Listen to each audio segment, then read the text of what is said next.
you can take nothing for granted right now, because some things have slipped by, have happened, have started passing by before our eyes without any guardrails. But yesterday we saw something from Nancy Pelosi, who's been very measured about the concept of impeachment, measured with the president, but a leader. But we saw something a little different, a little bit Nancy Pelosi, the leader, turning back into Nancy Alejandro from Baltimore. Very tough, very concerned about the direction of this country. Take a listen to how she described the way Barr performed when he was testifying on Capitol Hill. Madam Speaker, did the Attorney General commit a crime? He lied to Congress. He lied to Congress. If anybody else did that, it would be considered a crime. Nobody is above the law, not the President of the United States and not the Attorney General. Being the Attorney General does not give you a bath to go say whatever you want, and it is the fact because you are the Attorney General. So, Mike, I love that Nancy Pelosi just told the truth right there. Didn't say, well, we've had some people there. Right. Well, you know, she said he lied. He did lie. He lied to Congress. We've got at least one solid example of it that any of us would be thrown in jail. Correct. For perjury. We'd all be in jail, right?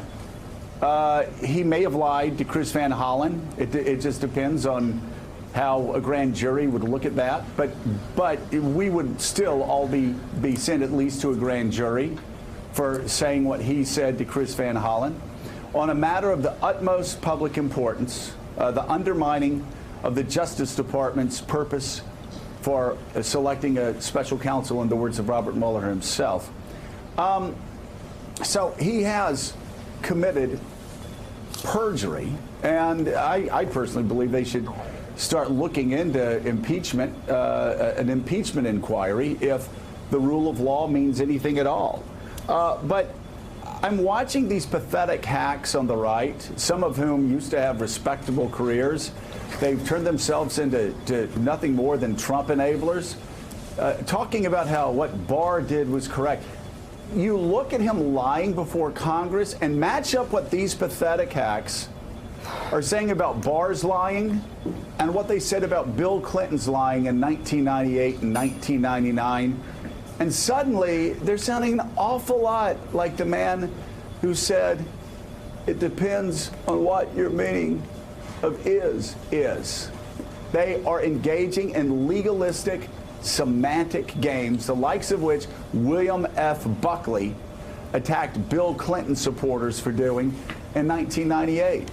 Well, you know, there's a couple of things going on here, Joe, that are of interest. One is we've been talking about it now for over 2 years. How is it that so many people with past qualifications, past examples of character and leadership, check all of that at the door and go into just total succumbing to Donald Trump? It's a mystery as to how many people who know they will be tainted by Trump, by their association with him, just dive into the tank for him. The other aspect of it is unwittingly, or wittingly, but probably unwittingly, what Bill Barr has done and what the White House has done, what Emmett Flood did yesterday with the release of a letter which was a political document more so than it was a legal document, is that they keep this story going. They keep it going. There's going to be more hearings. There's going to be months of hearings.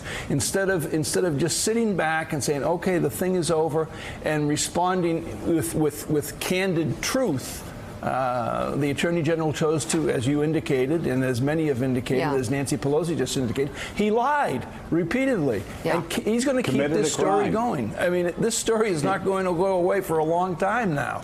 Well, I actually think she's laid down a marker. Adrienne and Susan, both rapid fire real quick. What's next for Democrats when the Speaker of the House says he lied, and that's a crime? I mean, that seems to be a marker as to how to move forward. But what are they going to do? Oh, I'm sorry. Go ahead, Adrienne. No, look, I think she's made it very clear, Mika, based on her comments yesterday, what the path forward is. And we'll see if impeachment actually does take place. At the very least, there should be some sort of censure resolution. But, you know, if you take politics out of the equation and you look at Congress's job, which is to exercise oversight authority over the administration. It makes the path forward much more clear. And if there are not any repercussions based on the way the Trump administration has handled a litany of issues, especially AG Barr going in front of the committee yesterday or this week and lying, then what are we going to do? I mean, it's going to set a precedent for future leaders and future administration officials that, hey, we can get away with anything, and there's not going to be any sort of repercussion. Well, and just to follow up on that is, what are you going to do today, Speaker Pelosi? Because that's where we are.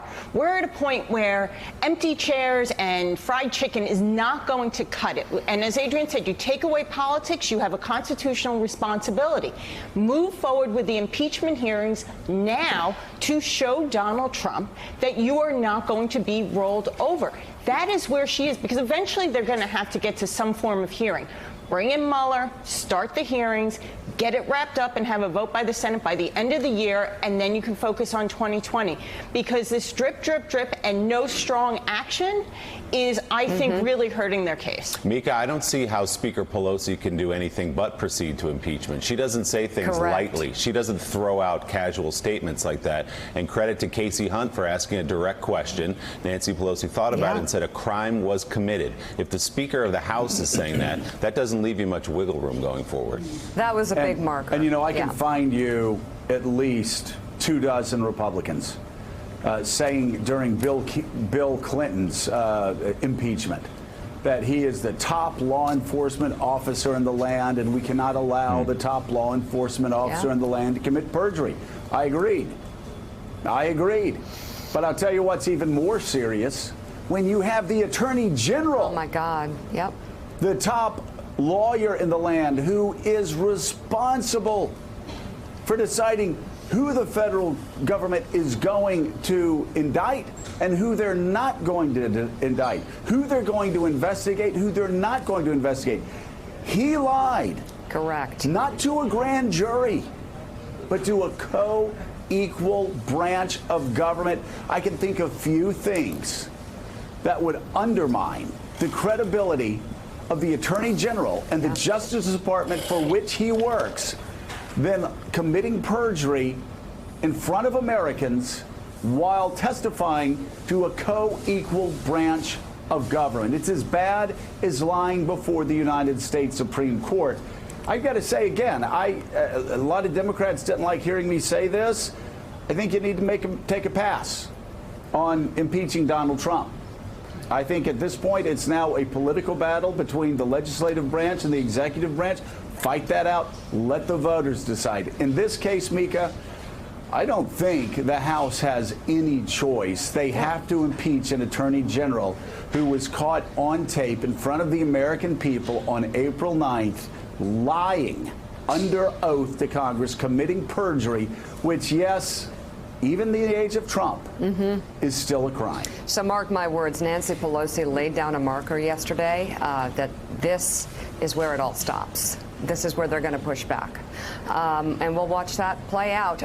Thanks for checking out MSNBC on YouTube, and make sure you subscribe to stay up to date on the day's biggest stories. And you can click on any of the videos around us to watch more from Morning Joe and MSNBC. Thanks so much for watching.